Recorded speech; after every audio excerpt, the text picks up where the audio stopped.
Welcome back to the Free Video Books channel.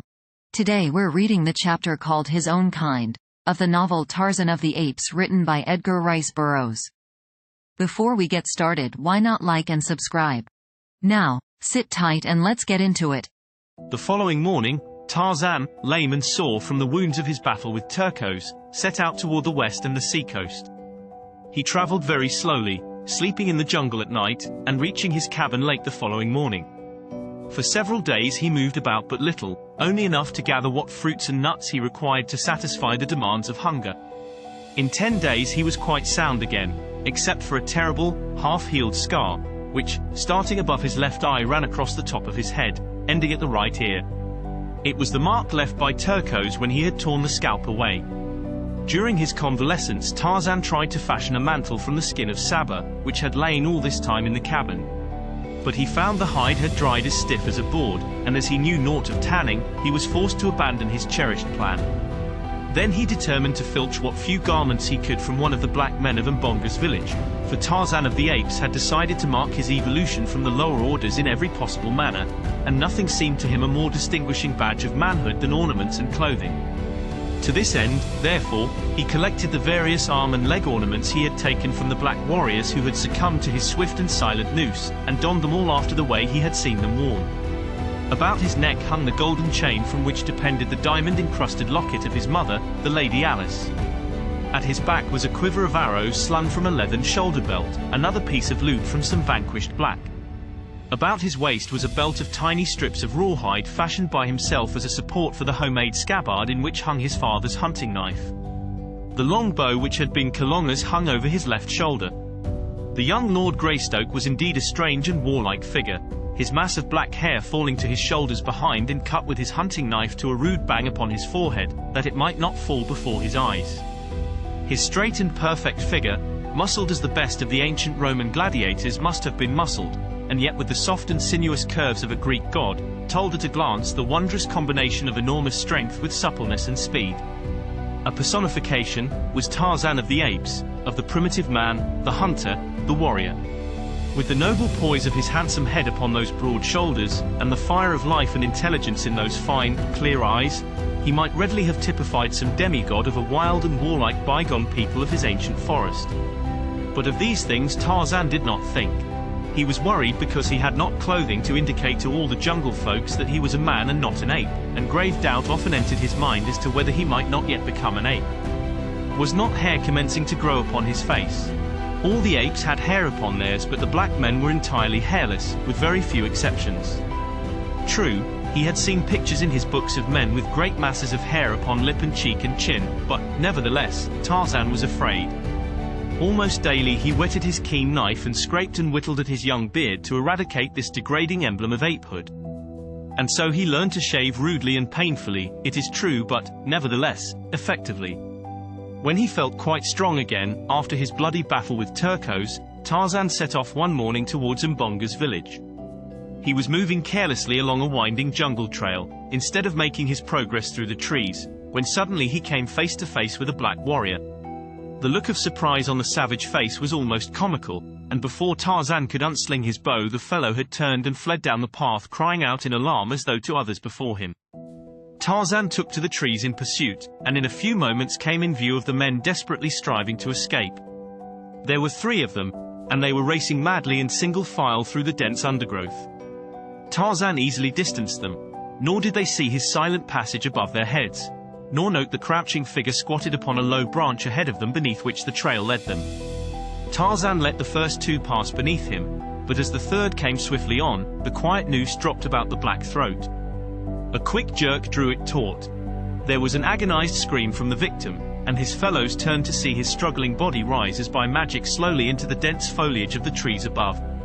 With frightened shrieks they wheeled once more and plunged on in their efforts to escape.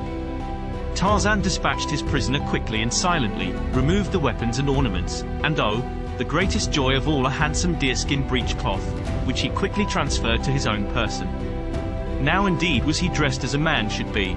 None there was who could now doubt his high origin. How he should have liked to have returned to the tribe to parade before their envious gaze this wondrous finery.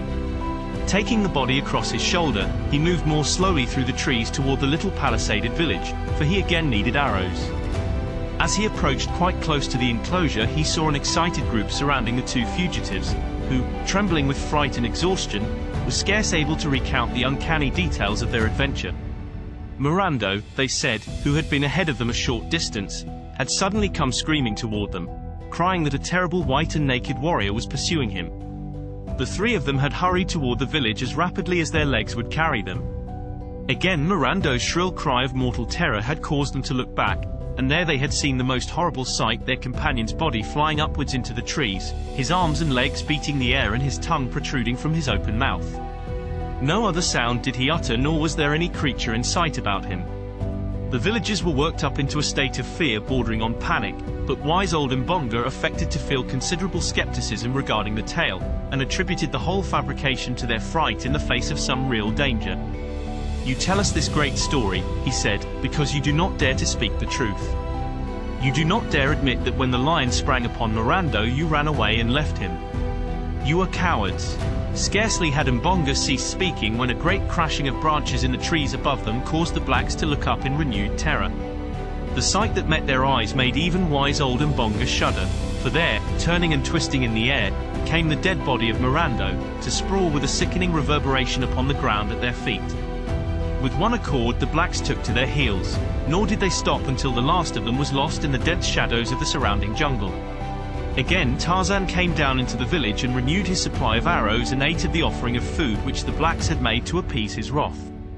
Before he left, he carried the body of Mirando to the gate of the village, and propped it up against the palisade in such a way that the dead face seemed to be peering around the edge of the gatepost down the path which led to the jungle. Then Tarzan returned, hunting, always hunting, to the cabin by the beach. It took a dozen attempts on the part of the thoroughly frightened blacks to re-enter their village, past the horrible, grinning face of the dead fellow, and when they found the food and arrows gone they knew, what they had only too well feared, that Mirando had seen the evil spirit of the jungle. That now seemed to them the logical explanation. Only those who saw this terrible god of the jungle died, for was it not true that none left alive in the village had ever seen him? Therefore, those who had died at his hands must have seen him and paid the penalty with their lives. As long as they supplied him with arrows and food he would not harm them unless they looked upon him, so it was ordered by Mbonga that in addition to the food offering there should also be laid out an offering of arrows for this Munango Kiwati, and this was done from then on. If you ever chance to pass that far-off African village you will still see before a tiny thatched hut, built just without the village, a little iron pot in which is a quantity of food, and beside it a quiver of well-daubed arrows. When Tarzan came in sight of the beach where stood his cabin, a strange and unusual spectacle met his vision. On the placid waters of the landlocked harbor floated a great ship, and on the beach a small boat was drawn up. But, most wonderful of all, a number of white men like himself were moving about between the beach and his cabin. Tarzan saw that in many ways they were like the men of his picture books. He crept closer through the trees until he was quite close above them. There were 10 men, swarthy, sun-tanned, villainous-looking fellows. Now they had congregated by the boat and were talking in loud, angry tones, with much gesticulating and shaking of fists. Presently one of them, a little, mean-faced, black-bearded fellow with a countenance which reminded Tarzan of Pamba, the rat, laid his hand upon the shoulder of a giant who stood next him, and with whom all the others had been arguing and quarreling. The little man pointed inland, so that the giant was forced to turn away from the others to look in the direction indicated. As he turned, the little, mean-faced man drew a revolver from his belt and shot the giant in the back. The big fellow threw his hands above his head, his knees bent beneath him, and without a sound he tumbled forward upon the beach, dead. The report of the weapon, the first that Tarzan had ever heard, filled him with wonderment, but even this unaccustomed sound could not startle his healthy nerves into even a semblance of panic. The conduct of the white strangers it was that caused him the greatest perturbation.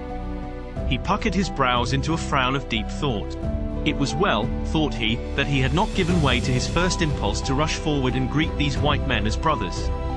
They were evidently no different from the black men, no more civilized than the apes, no less cruel than Saba. For a moment the others stood looking at the little, mean-faced man and the giant lying dead upon the beach. Then one of them laughed and slapped the little man upon the back. There was much more talk and gesticulating, but less quarreling. Presently they launched the boat and all jumped into it and rowed away toward the great ship, where Tarzan could see other figures moving about upon the deck. When they had clambered aboard, Tarzan dropped to earth behind a great tree and crept to his cabin, keeping it always between himself and the ship. Slipping in at the door, he found that everything had been ransacked. His books and pencils strewed the floor. His weapons and shields and other little store of treasures were littered about. As he saw what had been done, a great wave of anger surged through him, and the new-made scar upon his forehead stood suddenly out, a bar of inflamed crimson against his tawny hide. Quickly he ran to the cupboard and searched in the far recess of the lower shelf. Ah! He breathed a sigh of relief as he drew out the little tin box, and, opening it, found his greatest treasures undisturbed. The photograph of the smiling, strong-faced young man, and the little black puzzle book were safe. What was that? His quick ear had caught a faint but unfamiliar sound. Running to the window, Tarzan looked toward the harbor, and there he saw that a boat was being lowered from the great ship beside the one already in the water. Soon he saw many people clambering over the sides of the larger vessel and dropping into the boats. They were coming back in full force. For a moment longer Tarzan watched while a number of boxes and bundles were lowered into the waiting boats. Then, as they shoved off from the ship's side, the ape-man snatched up a piece of paper, and with a pencil printed on it for a few moments until it bore several lines of strong, well-made, almost letter-perfect characters. This notice he stuck upon the door with a small sharp splinter of wood. Then gathering up his precious tin box, his arrows, and as many bows and spears as he could carry, he hastened through the door and disappeared into the forest. When the two boats were beached upon the silvery sand, it was a strange assortment of humanity that clambered ashore. Some 20 souls in all there were, 15 of them rough and villainous appearing seamen. The others of the party were of different stamp. One was an elderly man, with white hair and large-rimmed spectacles. His slightly stooped shoulders were draped in an ill-fitting, though immaculate, frock coat, and a shiny silk hat added to the incongruity of his garb in an African jungle. The second member of the party to land was a tall young man in white ducks, while directly behind came another elderly man with a very high forehead and a fussy, excitable manner. After these came a huge negress clothed like Solomon as to colors. Her great eyes rolled in evident terror, first toward the jungle and then toward the cursing band of sailors who were removing the bales and boxes from the boats. The last member of the party to disembark was a girl of about 19, and it was the young man who stood at the boat's prow to lift her high and dry upon land. She gave him a brave and pretty smile of thanks, but no words passed between them. In silence the party advanced toward the cabin.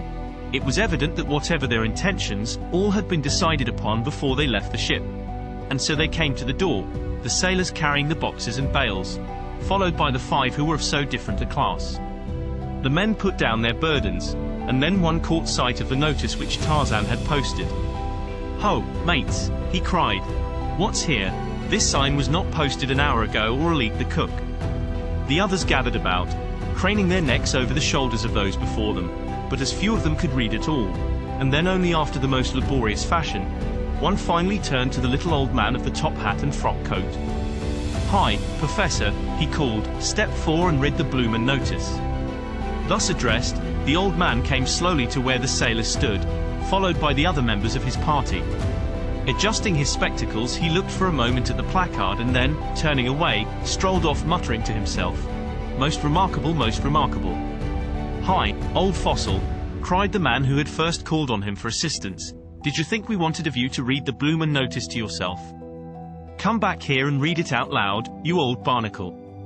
The old man stopped and, turning back, said, "Oh, yes, my dear sir, 1,000 pardons. It was quite thoughtless of me, yes, very thoughtless. Most remarkable, most remarkable." Again he faced the notice and read it through, and doubtless would have turned off again to ruminate upon it had not the sailor grasped him roughly by the collar and howled into his ear, "Read it out loud, you blithering old idiot." "Ah, yes indeed, replied the professor softly, and adjusting his spectacles once more he read aloud. "This is the house of Tarzan, the killer of beasts and many black men. Do not harm the things which are Tarzan's. Tarzan watches. Tarzan of the Apes. Who the devil is Tarzan?" cried the sailor who had before spoken. "He evidently speaks English," said the young man. "But what does Tarzan of the Apes mean?" cried the girl. "I do not know, Miss Porter," replied the young man. unless we have discovered a runaway simian from the London Zoo who has brought back a European education to his jungle home. What do you make of it, Professor Porter?" he added, turning to the old man. Professor Archimedes Q. Porter adjusted his spectacles. "Ah, yes, indeed. Yes indeed, most remarkable," said the professor, "but I can add nothing further to what I have already remarked in elucidation of this truly momentous occurrence," and the professor turned slowly in the direction of the jungle. "But, Papa," cried the girl, "you haven't said anything about it yet." "Tut, tut, child. Tut, tut," responded Professor Porter, in a kindly and indulgent tone. "Do not trouble your pretty head with such weighty and abstruse problems," and again he wandered slowly off in still another direction, his eyes bent upon the ground at his feet, his hands clasped behind him beneath the flowing tails of his coat. "I reckon the daffy old bounder don't know no more than we do about it," growled the rat-faced sailor. "Keep a civil tongue in your head," cried the young man, his face paling in anger at the insulting tone of the sailor. "You've murdered our officers and robbed us. We are absolutely in your power, but you'll treat Professor Porter and Miss Porter with respect, or I'll break that vile neck of yours with my bare hands, guns or no guns." And the young fellow stepped so close to the rat-faced sailor that the latter, though he bore 2 revolvers and a villainous-looking knife in his belt, slunk back abashed. "You damned coward," cried the young man. "You'd never dare shoot a man until his back was turned. You don't dare shoot me even then," and he deliberately turned his back full upon the sailor and walked nonchalantly away as if to put him to the test. The sailor's hand crept slyly to the butt of one of his revolvers. His wicked eyes glared vengefully at the retreating form of the young Englishman. The gaze of his fellows was upon him, but still he hesitated. At heart he was even a greater coward than Mr. William Cecil Clayton had imagined. 2 keen eyes had watched every move of the party from the foliage of a nearby tree. Tarzan had seen the surprise caused by his notice, and while he could understand nothing of the spoken language of these strange people, their gestures and facial expressions told him much. The act of the little rat-faced sailor in killing one of his comrades had aroused a strong dislike in Tarzan, and now that he saw him quarreling with the fine-looking young man, his animosity was still further stirred. Tarzan had never seen the effects of a firearm before, though his books had taught him something of them. But when he saw the rat-faced one fingering the butt of his revolver, he thought of the scene he had witnessed so short a time before, and naturally expected to see the young man murdered as had been the huge sailor earlier in the day. So Tarzan fitted a poisoned arrow to his bow and drew a bead upon the rat-faced sailor, but the foliage was so thick that he soon saw the arrow would be deflected by the leaves or some small branch, and instead he launched a heavy spear from his lofty perch. Clayton had taken but a dozen steps. The rat-faced sailor had half-drawn his revolver. The other sailors stood watching the scene intently. Professor Porter had already disappeared into the jungle, whither he was being followed by the fussy Samuel T. Philander, his secretary and assistant. Esmeralda, the negress, was busy sorting her mistress' baggage from the pile of bales and boxes beside the cabin, and Miss Porter had turned away to follow Clayton, when something caused her to turn again toward the sailor. And then 3 things happened almost simultaneously. The sailor jerked out his weapon and leveled it at Clayton's back. Miss Porter screamed a warning, and a long, metal-shod spear shot like a bolt from above and passed entirely through the right shoulder of the rat-faced man. The revolver exploded harmlessly in the air, and the seaman crumpled up with a scream of pain and terror. Clayton turned and rushed back toward the scene. The sailors stood in a frightened group, with drawn weapons, peering into the jungle. The wounded man writhed and shrieked upon the ground. Clayton, unseen by any, picked up the fallen revolver and slipped it inside his shirt. Then he joined the sailors in gazing, mystified, into the jungle. "Who could it have been?"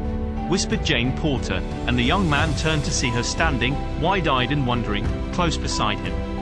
"I dare say Tarzan of the Apes is watching us all right," he answered, in a dubious tone. "I wonder, now, who that spear was intended for. If for snipes, then our ape friend is a friend indeed. By Jove, where are your father and Mr. Philander? There's someone or something in that jungle, and it's armed, whatever it is." "Ho, Professor, Mr. Philander," young Clayton shouted. There was no response. "What's to be done, Miss Porter?" continued the young man, his face clouded by a frown of worry and indecision. "I can't leave you here alone with these cutthroats, and you certainly can't venture into the jungle with me, yet someone must go in search of your father. He is more than apt to wandering off aimlessly, regardless of danger or direction, and Mr. Philander is only a trifle less impractical than he. You will pardon my bluntness, But our lives are all in jeopardy here, and when we get your father back, something must be done to impress upon him the dangers to which he exposes you as well as himself by his absent-mindedness." "I quite agree with you," replied the girl, "and I am not offended at all. Dear old Papa would sacrifice his life for me without an instant's hesitation, provided one could keep his mind on so frivolous a matter for an entire instant. There is only one way to keep him in safety, and that is to chain him to a tree. The poor dear is so impractical." "I have it!" suddenly exclaimed Clayton. "You can use a revolver, can't you?" "Yes. Why, I have one. With it, you and Esmeralda will be comparatively safe in this cabin while I am searching for your father and Mr. Philander. Come, call the woman and I will hurry on. They can't have gone far." Jane did as he suggested, and when he saw the door close safely behind them, Clayton turned toward the jungle. Some of the sailors were drawing the spear from their wounded comrade, and, as Clayton approached, he asked if he could borrow a revolver from one of them while he searched the jungle for the professor. The rat-faced one, finding he was not dead, had regained his composure, and with a volley of oaths directed at Clayton refused in the name of his fellows to allow the young man any firearms. This man, Snipes, had assumed the role of chief since he had killed their former leader, and so little time had elapsed that none of his companions had as yet questioned his authority. Clayton's only response was a shrug of the shoulders, but as he left them he picked up the spear which had transfixed Snipes, and thus primitively armed, the son of the then Lord Greystoke strode into the dense jungle. Every few moments he called aloud the names of the wanderers. The watchers in the cabin by the beach heard the sound of his voice growing ever fainter and fainter, until at last it was swallowed up by the myriad noises of the primeval wood. When Professor Archimedes Q. Porter and his assistant, Samuel T. Philander, after much insistence on the part of the latter, had finally turned their steps toward camp, they were as completely lost in the wild and tangled labyrinth of the matted jungle as two human beings well could be, though they did not know it. It was by the merest caprice of fortune that they headed toward the west coast of Africa, instead of toward Zanzibar on the opposite side of the dark continent. When in a short time they reached the beach, only to find no camp in sight, Philander was positive that they were north of their proper destination, while, as a matter of fact, they were about 200 yards south of it. It never occurred to either of these impractical theorists to call aloud on the chance of attracting their friends' attention. Instead, with all the assurance that deductive reasoning from a wrong premise induces in one, Mr. Samuel T. Philander grasped Professor Archimedes Q. Porter firmly by the arm and hurried the weakly protesting old gentleman off in the direction of Cape Town, 1,500 miles to the south. When Jane and Esmeralda found themselves safely behind the cabin door, the negress's first thought was to barricade the portal from the inside. With this idea in mind, she turned to search for some means of putting it into execution, but her first view of the interior of the cabin brought a shriek of terror to her lips, and like a frightened child the huge woman ran to bury her face on her mistress' shoulder. Jane, turning at the cry, saw the cause of it lying prone upon the floor before them, the whitened skeleton of a man. A further glance revealed a second skeleton upon the bed. "What horrible place are we in?" murmured the awe-struck girl. But there was no panic in her fright. At last, disengaging herself from the frantic clutch of the still shrieking Esmeralda, Jane crossed the room to look into the little cradle, knowing what she should see there even before the tiny skeleton disclosed itself in all its pitiful and pathetic frailty. What an awful tragedy these poor mute bones proclaimed. The girl shuddered at thought of the eventualities which might lie before herself and her friends in this ill-fated cabin, the haunt of mysterious, perhaps hostile, beings. Quickly, with an impatient stamp of her little foot, she endeavored to shake off the gloomy forebodings, and turning to Esmeralda bade her cease her wailing. "Stop, Esmeralda, stop it this minute," she cried. "You are only making it worse." She ended lamely, a little quiver in her own voice as she thought of the three men, upon whom she depended for protection, wandering in the depth of that awful forest. Soon the girl found that the door was equipped with a heavy wooden bar upon the inside, and after several efforts the combined strength of the two enabled them to slip it into place, the first time in 20 years. Then they sat down upon a bench with their arms about one another, and waited. Did you enjoy today's chapter of Tarzan of the Apes? Why not subscribe and ring the bell? Next time we'll be reading the chapter, At the Mercy of the Jungle. Don't miss it.